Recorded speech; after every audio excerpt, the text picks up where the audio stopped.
7 તારીખે મતદાન થવાનું છે ત્યારે મારી ફરજમાં આવે છેલ્લા કે પહેલા મારે મારા સમાજની બહેનો હોય આ બધા જ વડીલોને સંબોધન અચૂક કરવું જોઈએ. તમે પણ વિચાર્યું હશે કે આવીને કહેશે કે મત આપજો, મને આમ કરજો, એ બધું હું તમને નહીં કહું. સમાજ સ્વતંત્ર છે અને હજી પણ હું એવું ઈચ્છું છું કે આવનારા સમયમાં પણ સ્વતંત્ર રહેજો. જે પ્રમાણેના દબાણ, જે પ્રમાણેની લાગણીઓ, જે પ્રમાણેના બીક અને ભયમાં તમને બધાને આવે છે કે નિર્ણય કરવાનો થાય, ચોખ્ખો નિર્ણય હોય કે આવું કરીએ તો જ બરાબર થાય, છતાંય આપણે નથી નિર્ણય લઈ શકતા કે નથી સ્પષ્ટપણે કહી શકતા, તો મને લાગે છે કે ત્યાં મારે કંઈ કહેવું ન જોઈએ. એટલે 7 તારીખે જ્યારે મતદાન કરવા જાઓ ત્યારે અમરેલીના ભવિષ્યને ધ્યાનમાં રાખીને હજી પણ એકવાર કહીશ, વધારે વાત નહીં કરું, પણ હું ખાતરી આપું છું કે 4 તારીખે પરિણામ આવશે.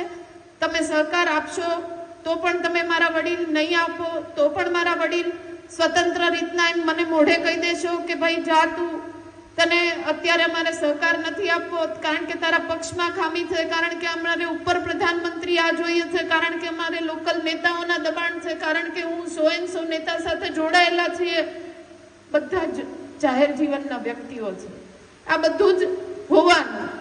એટલે બીજી વાત હું નહીં કરું અને અહીંયા સમાજના આગેવાનો અહીંયા જેટલા મંચ ઉપર બેઠા છે એમને પણ હું વિનંતી કરીશ કે રાજકીય સમાજ અખાડો ન બની જાય. આ ચૂંટણીઓ તો 7 તારીખે પતી જશે. એમાં ઘણી બધી, આમ તો હું હજી પણ એકવાર કહીશ કે ઘણી બધી જીદથી આજે હું તમને મળવા આવી છું.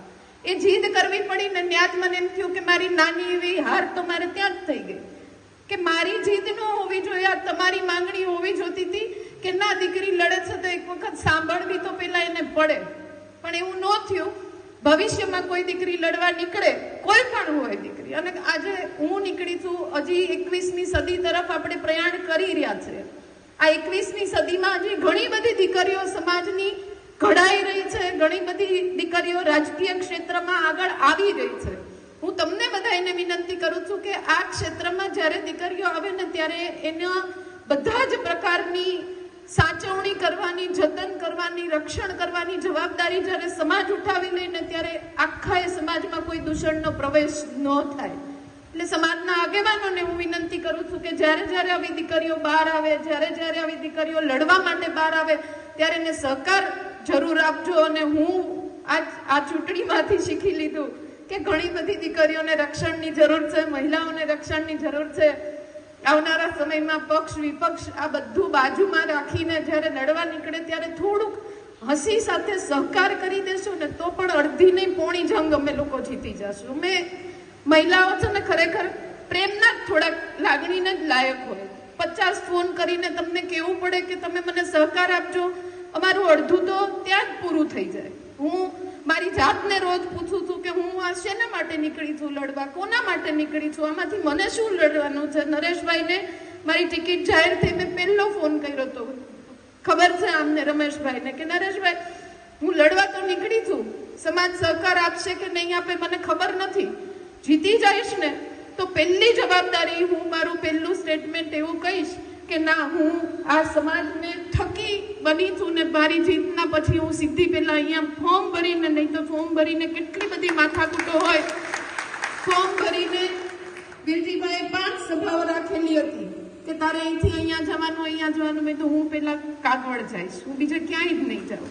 વીરજીભાઈ અહીંયા બેઠા છે, મારા પેજ ઉપર બધી જ ક્રમવાર બધી જ ઘટનાઓ છે. પહેલી હું ત્યાં ગઈને, ત્યાં જઈને ભાઈને કીધું કે ભાઈ પહેલું સ્ટેટમેન્ટ જો હું જીતીને આવીશ, માં શક્તિ આપશે તો હું એવી કહીશ કે હું જીતી છું તો સમાજ થકી જીતી છું ને સમાજે મને ઉપર લાવવા માટેના જે પ્રયત્નો કર્યા છે એના થકી જીતી છું. એટલે આ હું અત્યારે પણ તમારી વચ્ચે કહું છું, પણ આ દબાણ નથી. હજી પણ કહું, 2 દિવસ છે, તમે સહકાર તમારા મનથી આપો તો મને ગમશે, નહીં આપો તો પણ હું 15 વર્ષ 20 વર્ષ જ્યાં સુધી જાહેર જીવનમાં છું, અહીંયા મહિલાઓ બેઠી છે, એમની પણ દીકરીઓ હોય, ક્યારેય પણ મારા લાયક કોઈ પણ જરૂરિયાત હશે, તમે મત આપ્યો હશે કે નહીં આપ્યો હોય, તમે 100 નેતાના સમર્થકો હશો, કાર્યકર હશો, તમે કોઈ પણ પાર્ટીના ખેસ પહેર્યા હશે, એનાથી મારે કોઈ લેવા દેવા નથી. તમે ખાલી આવીને એટલું કહેશો કે ખોડલધામ સમિતિ, લેવા પટેલ સમાજ અને અમે આગેવાન છીએ, હું ક્યાંય પણ હોઈશ તો તમને મદદરૂપ બનવામાં હું ક્યાંય કચાશ નહીં રાખું એવી મારી ખાતરી આજે આપું છું. મતદાનની વિનંતી હજી પણ નહીં કરું. આપ સૌનો ખૂબ હૃદયપૂર્વકનો ધન્યવાદ.